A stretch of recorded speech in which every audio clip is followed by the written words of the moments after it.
कहानी की शुरुआत होती है फरहाना नाम की एक महिला से। उसका पति उसके सामने बिस्तर पर बेहोश पड़ा होता है। वो कोमा में है। युद्ध के दौरान उसके गले पर एक गोली लगी थी और तभी से वो बिस्तर पर है। लेकिन फिर भी फरहाना ने कभी उसे छोड़ने की नहीं सोची।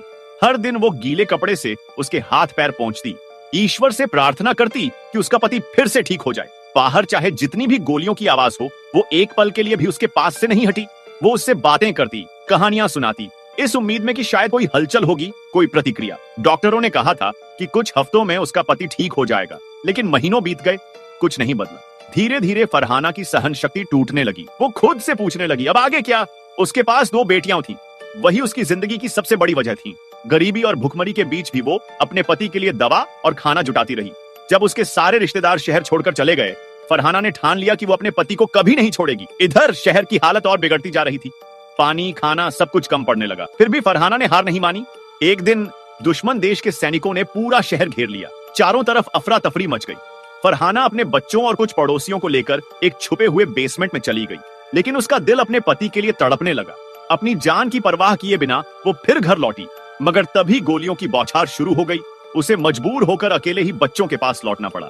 अगली सुबह माहौल थोड़ा शांत हुआ। फरहाना को अब लगने लगा था कि उसका घर सुरक्षित नहीं है, इसलिए वो अपने बच्चों को लेकर बेसमेंट में ही रहने लगी। दोपहर में कुछ विद्रोही उसके घर में घुस आए, लेकिन जब उन्होंने उसके पति को देखा, उसे पहचान लिया, क्योंकि वो कभी उनके साथ ही रह चुके थे। उन्होंने कोई नुकसान नहीं पहुंचाया। शाम को जब फरहाना बाहर निकली तो उसने देखा कि जिन निर्दोष पड़ोसियों ने छिपने की कोशिश की थी, उन्हें बेरहमी से मार दिया गया था। इस भयावह मंजर को देखकर फरहाना कांप उठी। वो अपने बच्चों को लेकर शहर के दूसरे हिस्से में अपनी मौसी के घर चली गई। वो मौसी अब एक वेश्या बन चुकी थी। मौसी ने उसे गले लगाया, अपनी कहानी सुनाई, कैसे उसने पुरुषों की यातना से तंग आकर अपना रास्ता खुद चुना। उसने कहा अगर उसका पति मर जाता तो ससुराल वाले उसे किसी और से शादी करने को मजबूर करते, पर फरहाना ने कभी अपने पति का साथ नहीं छोड़ा।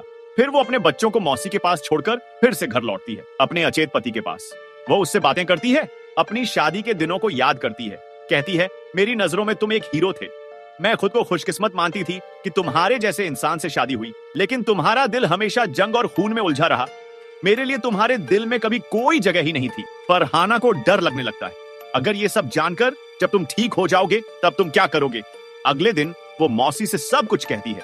मौसी उसे एक धैर्य का पत्थर नाम की चीज के बारे में बताती है। एक ऐसा पत्थर जिसके सामने लोग अपना हर दर्द, पाप और तकलीफ कह सकते थे, और जब वो पत्थर फट जाता तब इंसान अपने सारे पापों से मुक्त हो जाता।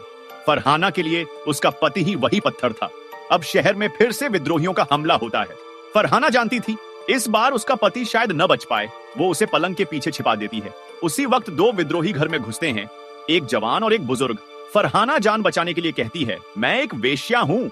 ये सुनकर बुजुर्ग चला जाता है, पर जवान बार बार आने लगता है और एक दिन वो पैसे देकर फरहाना के साथ संबंध बनाता है। यह सब फरहाना के लिए बहुत दुखद था, लेकिन उसके पास और कोई चारा नहीं था। उसे पैसों की जरूरत थी, पति की दवा, बच्चों की भूख। धीरे धीरे वो जवान रोज आने लगा और अजीब रूप से फरहाना को उसका साथ अच्छा लगने लगा। अब ये रिश्ता न सिर्फ जिस्म का बल्कि भावनाओं का भी हो गया। फिर एक दिन उसने उस जवान के शरीर पर चोटों के निशान देखे। उसे पता चला वो भी एक सैनिक था और कभी उसके पति के साथ काम करता था। फरहाना अपने पति के ठीक होने का इंतजार करती रही। फिर एक दिन उसने अपने पति को सब सच बताने का फैसला किया। उसने बताया, हमारी शादी के बाद मैं मां नहीं बन सकी। लोग कहने लगे कि तुम्हें दूसरी शादी करनी चाहिए। मैं तुम्हें खोना नहीं चाहती थी, इसीलिए मौसी की सलाह पर मैंने एक अनजान आदमी के साथ आंखें बंद करके संबंध बनाया। उसी से मेरी पहली बेटी पैदा हुई और दूसरी बार भी ऐसा ही हुआ। फरहाना रोती रही, गलती मेरी नहीं थी, कमी तो तुम्हारे मर्दानगी में थी। इतना सुनते ही उसके पति के शरीर में हरकत हुई और अचानक वो उस पर झपट पड़ा, उसका गला घोंटने लगा।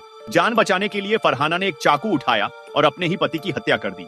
यहीं आकर उसकी कहानी खत्म होती है और वही पति बन गया उसका धैर्य का पत्थर।